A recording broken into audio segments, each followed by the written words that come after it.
Put your hands where I can see them. Now! Officer, I haven't done anything wrong. Under Georgia Code 1755, you need... Shut your mouth. I don't need a lecture from some old black woman stealing groceries. I am not stealing. I have every right to be here. You have the right to do what I tell you. Turn around. You cannot arrest me without... I said turn around. The crack of handcuffs echoed through Braxton's Family Market on a quiet Saturday morning. A 68-year-old grandmother stood in cuffs between the peaches and the bread aisle. Her 10-year-old grandson pressed his face into her coat, sobbing. The officer smirked. She didn't flinch. What she whispered next made him go pale. Have you ever been judged guilty just for the color of your skin? Let me take you back to where this story really begins. 5:30 that morning. The sky over Magnolia Springs, Georgia, was still bruised purple. A rooster crowed somewhere down Elm Road. The air smelled like wet grass and red clay. Gloria Sullivan was already awake.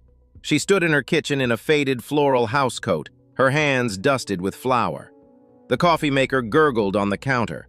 A gospel station played low on the radio. Something about that kitchen felt like a church. Warm, safe, holy. Gloria was 68 years old. Her hair was silver and pulled back in a neat bun. Her hands were strong but lined with age. She moved slowly, not because she was weak, because she had learned a long time ago that patience was power. On the refrigerator door hung a crayon drawing, a stick figure grandma holding hands with a stick figure boy. Underneath it read, "Me and Nana, best team ever," signed by Terrence, age 10. Terrence was her grandson, her youngest son Nathan's boy. Nathan was an attorney in Atlanta. He and his wife Brenda had gone to a legal conference for the weekend. So Terrence was staying with Nana, and Nana had plans. "We're making peach cobbler today, baby," she told Terrence over scrambled eggs and toast. The boy grinned. His two front teeth were still growing in. "The real kind?" he asked. "The real kind," she said, "but we need fresh peaches and good butter. None of that store-brand nonsense." Terrence laughed. Gloria smiled. That laugh was her favorite sound in the world. By 9 o'clock, they were dressed and headed to Braxton's Family Market. Gloria drove her 10-year-old sedan. No luxury car, no flashy rims, just a clean, sensible vehicle with a church parking sticker on the bumper. Braxton's was the nicest grocery store in Magnolia Springs. Organic produce, craft cheese, fancy olive oil on wooden shelves. The kind of place that played soft jazz through ceiling speakers and put little chalkboard signs next to the avocados. Most of the shoppers were white. Gloria had been coming here for 15 years, long before the store got its renovation, long before it became the trendy spot. She remembered when it was just a regular market with sticky floors and one checkout lane. She pushed through the glass doors and the cool air hit her face. The smell of fresh bread floated from the bakery.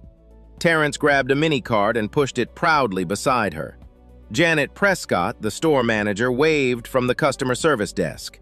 "Morning, Gloria. Hey there, Terrence." Terrence waved back with both hands. Gloria picked up a basket and headed toward the produce section. She squeezed a peach gently, brought it to her nose. "See this, baby?" she said. "When it smells sweet and gives just a little when you press it, that's the one." Terrence nodded seriously like she was teaching him something sacred. Maybe she was. In aisle 3, she ran into Pastor Raymond Davis. Tall man, kind face, white beard. He had known Gloria for over 30 years. "Sister Sullivan and young Terrence! Lord, this boy gets taller every time I see him." "He eats like it too," Gloria said. They laughed together.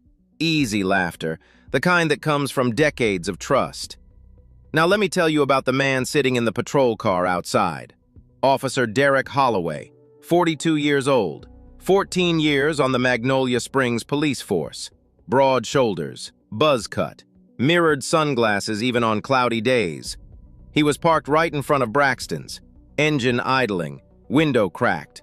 He scrolled through his phone with one hand. A half-eaten gas station burrito sat on the dashboard. Holloway had 6 complaints in his file: racial profiling, excessive force, verbal abuse. Every single one had been investigated internally. Every single one had been dismissed. The system protected him, and he knew it. He looked up from his phone just in time to see Gloria and Terrence walk through the front door. His jaw tightened. He set down the burrito, sat up straight, watched through the glass. An old black woman, a young black boy, in Braxton's. He reached for his radio, clicked it once, twice, then changed his mind. He didn't call anyone. He didn't need a reason. He stepped out of the cruiser, adjusted his belt, checked his reflection in the side mirror, and walked inside. Gloria was holding a jar of cinnamon when she felt it. That feeling, the one every black person in America knows but can never fully explain. The weight of being watched, not glanced at, watched, like prey. She didn't turn around. She set the cinnamon in her basket and moved to the next aisle. Terrence trotted beside her, comparing 2 boxes of brown sugar. "Nana, which one?" "The dark one, baby. More molasses, better flavor." Behind them, 2 aisles back, Officer Derek Holloway moved like a shadow. He wasn't browsing. He wasn't shopping. His hands were empty. His eyes were full. He followed Gloria past the baking goods, past the canned vegetables, past the dairy cooler. Every time she stopped, he stopped. Every time she moved, he moved, like a predator circling. Janet Prescott noticed from across the store. She watched Holloway trail Gloria through the aisles. Her stomach turned. But she said nothing. She told herself it was probably nothing. She told herself she didn't want trouble. Gloria felt him before she saw him. She turned a corner toward the checkout lanes. Her basket was full. Peaches, butter, flour, sugar, cinnamon, everything for the cobbler. Terrence was humming a song from church. Then Holloway stepped in front of her, not beside her, in front of her, blocking her path, feet wide apart, one hand resting on his belt near his holster. "Ma'am, I need you to stop right there." Gloria looked up at him. She didn't flinch, didn't panic. Her eyes were steady. "Is there a problem, officer?" "I've received a report of suspicious activity matching your description."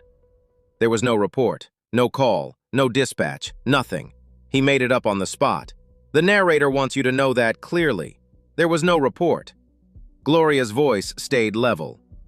"Suspicious activity? I'm buying groceries, officer. I've been shopping here for 15 years. "That's what they all say." The words landed like a slap. They all, not just her, all of them, every black person who ever dared to walk into a store like this. Terrence looked up at Holloway. The boy's eyes went wide. The humming stopped. "Nana?" Gloria placed her hand on Terrence's shoulder, gentle, steady. "It's okay, baby. Stay right beside me." Holloway pointed at the basket. "What's in there?" "Groceries, which I intend to pay for." "Put the basket down." "Excuse me?" "I said put it down, now." Gloria didn't move. She held the basket with both hands, not out of defiance, out of dignity. She had done nothing wrong. She knew it. He knew it. Everyone watching knew it. Holloway grabbed the basket from her hands. The jar of cinnamon rattled against the butter. He set it on the floor like it was evidence at a crime scene. "I need to see some ID." "On what grounds?"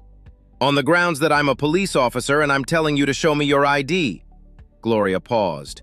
She looked him directly in the eye. Then she slowly reached for her purse. "Slowly!" Holloway barked. His hand moved to his holster. "Keep your hands where I can see them." A woman in the next lane gasped. A man with a cart full of wine bottles stopped dead in his tracks. The soft jazz still played through the speakers. It felt obscene now. Gloria opened her purse with 2 fingers, carefully, like she was handling a bomb, because in that moment, she was. One wrong move, one sudden gesture. She knew what happened to black people who moved too fast around nervous cops. She pulled out her driver's license and held it up. Holloway snatched it from her hand. He barely looked at it, didn't scan it, didn't radio it in, just shoved it in his front pocket. "You're going to need to come outside with me, ma'am." "Am I being detained?" He ignored the question. "Am I being detained, officer?"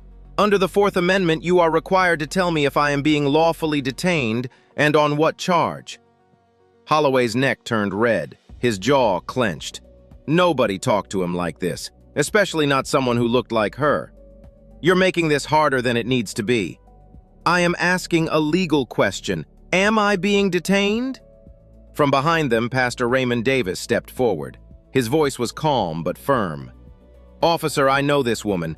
She's a member of my congregation. She's been a part of this community for—" "Sir," Holloway didn't even look at him. "Step back, right now, or I will arrest you for obstruction of justice." Pastor Davis stopped. His hands trembled. Not from fear, from anger. 40 years of ministry and he still couldn't protect his own people from a man with a badge. "Nana, I'm scared." Terrence's voice broke through everything, small, shaking. The voice of a 10-year-old boy who didn't understand why a man with a gun was yelling at his grandmother for buying peaches.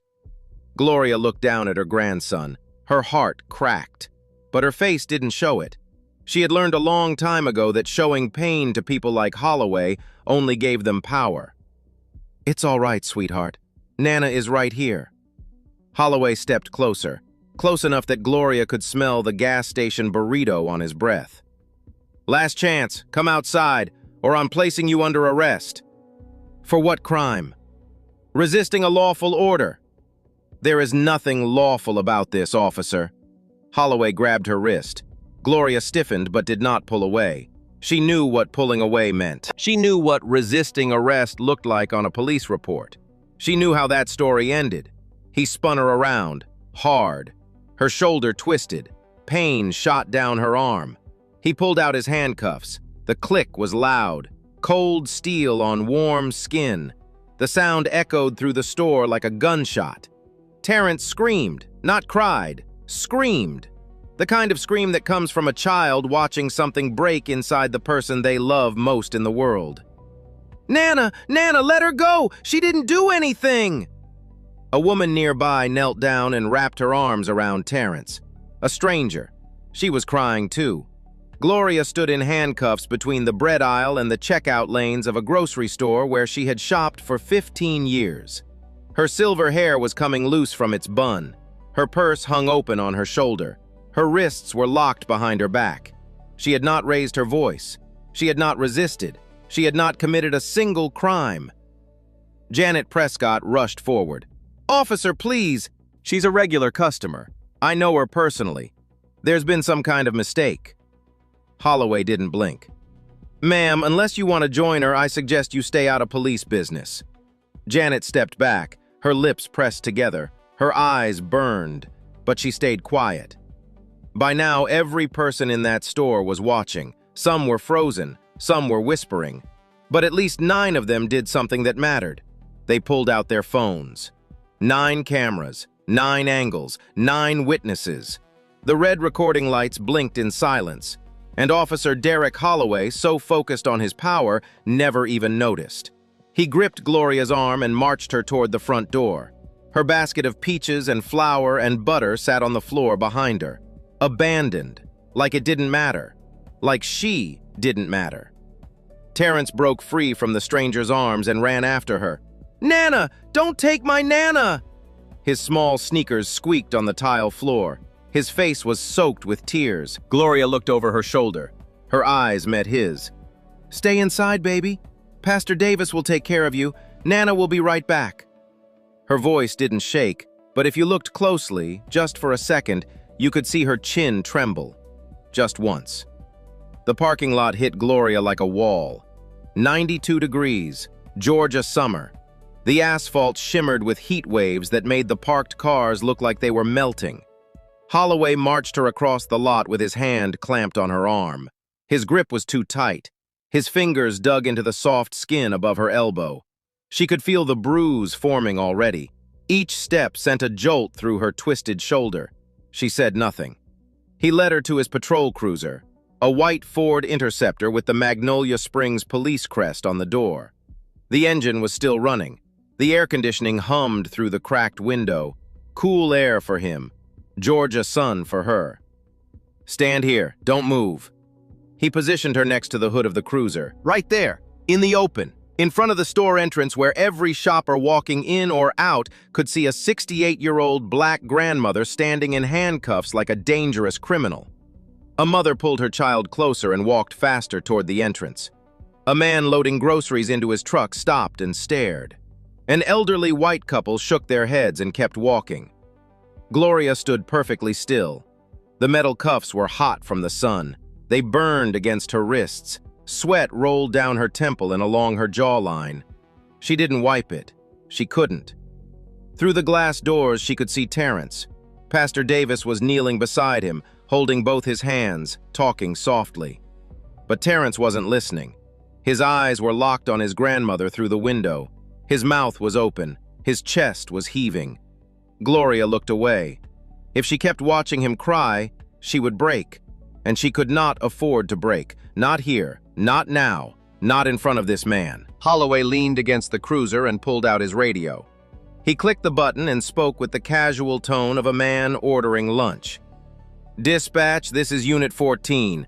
I've got a possible shoplifting suspect detained outside Braxton's on Commerce. Black female, late 60s. Suspect was uncooperative and verbally combative. Required physical restraint." Every single word was a lie. Gloria heard it all. Uncooperative, verbally combative, required physical restraint. She closed her eyes for just a moment. She had spent her career studying language like this.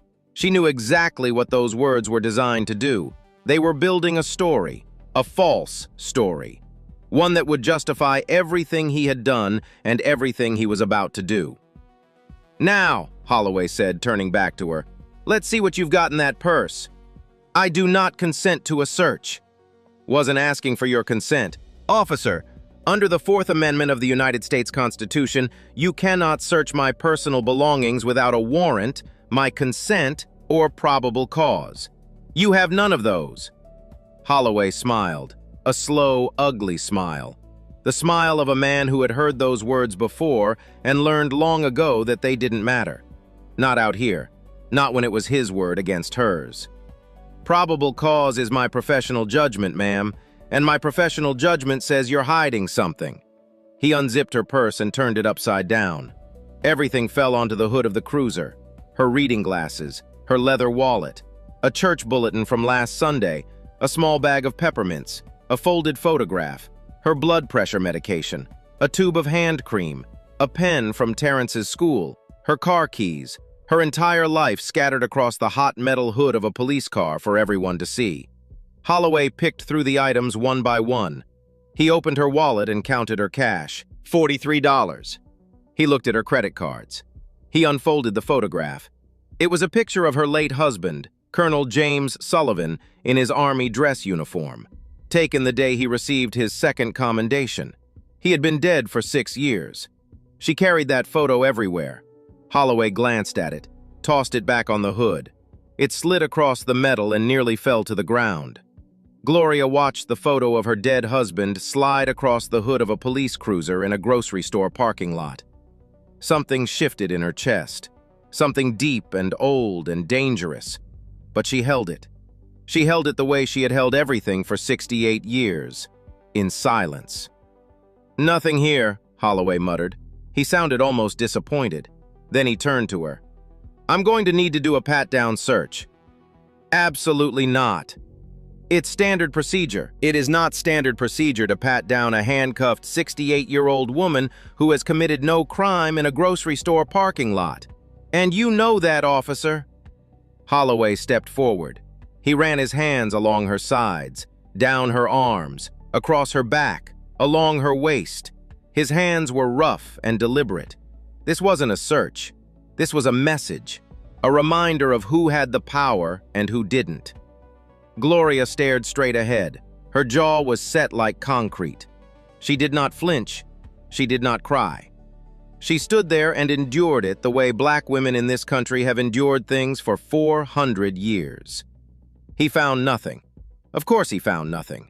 There was nothing to find. A backup unit pulled into the parking lot. A younger officer stepped out, mid-20s, sandy hair. His name tag read Collins. He looked at the scene. An old woman in handcuffs, her belongings dumped on a car hood. A little boy crying inside the store. His face said everything. His mouth said nothing. "What's the situation?" Collins asked. "Possible shoplifting. Suspect is being difficult," Holloway said. Collins looked at Gloria.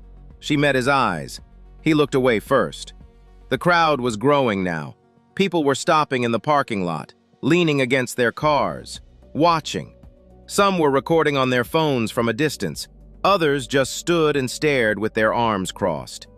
A man in a red baseball cap called out from across the lot, "Hey, she didn't do anything, man. I was right behind her in the store." Holloway pointed at him. "Sir, you need to leave this area immediately or I will have you arrested for interference." The man threw his hands up but didn't leave. He pulled out his phone and kept recording. Then Holloway did the thing that would haunt him for the rest of his life. He leaned in close to Gloria, so close she could feel his breath on her ear. Hot, sour. His voice dropped to a whisper that only she could hear. "You want to keep playing lawyer with me? Fine. I'll radio Child Protective Services right now. Tell them I found an unattended minor with an unstable guardian. Your grandson will be in the back of a state van before you finish your next sentence. Is that what you want?" Gloria's entire body went rigid. Her fingers curled into fists behind her back. For the first time in this entire ordeal, her composure cracked. Just for a moment, just a flash. Her eyes went wide, her breath caught. Threatening her was one thing. She could take that. She had taken worse from men in courtrooms who thought they were above the law. But threatening Terrence? Threatening to take her grandson? That was the line. Holloway saw the reaction. He smiled. He thought he had won. He thought he had finally found the button that would make her submit. He leaned back, crossed his arms, and spoke loudly enough for the crowd to hear. "Maybe next time shop somewhere more your speed, somewhere that matches your budget and your background." The words hung in the hot Georgia air like poison. Gasps from the crowd. A woman covered her mouth. The man in the red cap shook his head and said something under his breath. Officer Collins stared at the ground. But Gloria was no longer listening to Derek Holloway. Something had changed in her eyes. Not defeat, not submission. Something far more dangerous to a man like Holloway. Clarity. She had spent the last 20 minutes being patient, being dignified, being the bigger person. She had answered his questions. She had submitted to his illegal search. She had stood in the heat and let him paw through her purse and put his hands on her body and humiliate her in front of strangers. But he had just threatened her grandchild, and Gloria Sullivan did not negotiate when it came to children. She looked at Holloway, straight into his mirrored sunglasses. She could see her own reflection in them, an old black woman in handcuffs standing in a parking lot. She took a breath. Then she leaned in, close to his ear. Close enough that only he could hear. Close enough that the recording phones couldn't pick up a single syllable. And she whispered. The effect was immediate. Holloway's smile disappeared, not slowly, all at once, like someone had reached inside his face and pulled a plug. The color drained from his cheeks. His skin went from red to white to something almost gray. His eyes widened. His lips parted, but no sound came out. He took a half step backward, then another. His hand dropped from his belt. Officer Collins watched. The crowd watched. Everyone saw the same thing. A man who had been in complete control 30 seconds ago now looked like he had seen his own grave. Gloria didn't blink. Holloway swallowed. His Adam's apple bobbed. His hands were shaking, actually shaking. The man who had handcuffed a grandmother for buying peaches was now trembling in his own parking lot. What did she say? We're getting there. But first you need to understand exactly who Gloria Sullivan is, and why those words turned Derek Holloway's blood to ice. Gloria Sullivan was not just a grandmother who made peach cobbler and went to church on Sundays. For 28 years, she sat on the bench of the United States District Court for the Northern District of Georgia, appointed by the President, confirmed by the United States Senate. One of the highest-ranking black female judges in the history of the federal court system. They called her the Iron Gavel, not because she was cruel, because she was precise. because she believed the law was not a suggestion, it was a promise. And she spent nearly 3 decades making sure that promise was kept. During her career, Gloria Sullivan presided over more than 40 cases involving law enforcement misconduct, police brutality, racial profiling, unlawful detention, evidence tampering, civil rights violations. She had heard every excuse, every justification, every lie dressed up in a uniform and a badge number, and she had sent them all to prison. 4 officers, 2 sergeants, 1 deputy chief, all convicted under her gavel, all sentenced, all stripped of their badges, their pensions, and their freedom. She didn't do it with anger. She did it with evidence, with precedent, with the Constitution in one hand and a pen in the other. After 28 years, she retired, quietly. No press conference, no farewell tour. She simply packed up her chambers, drove home to Magnolia Springs, and started growing tomatoes in her backyard. But retirement didn't mean silence. Gloria joined the board of the National Civil Liberties Foundation. She personally oversaw a legal defense fund for victims of police misconduct. She reviewed cases. She mentored young attorneys. She wrote op-eds that were read in Congress. She lived in a modest house because she chose to. She drove an old sedan because she wanted to. She wore simple clothes because comfort mattered more than appearance. None of that made her less powerful. It made her invisible. And being invisible was dangerous. Because men like Derek Holloway looked at Gloria Sullivan and saw an old black woman with a purse full of peppermints. They didn't see the 28 years on the federal bench. They didn't see the presidential appointment. They didn't see the 4 convicted officers or the landmark civil rights rulings that were still taught in law schools across the country. They saw what they wanted to see. And that blindness was about to cost Derek Holloway everything.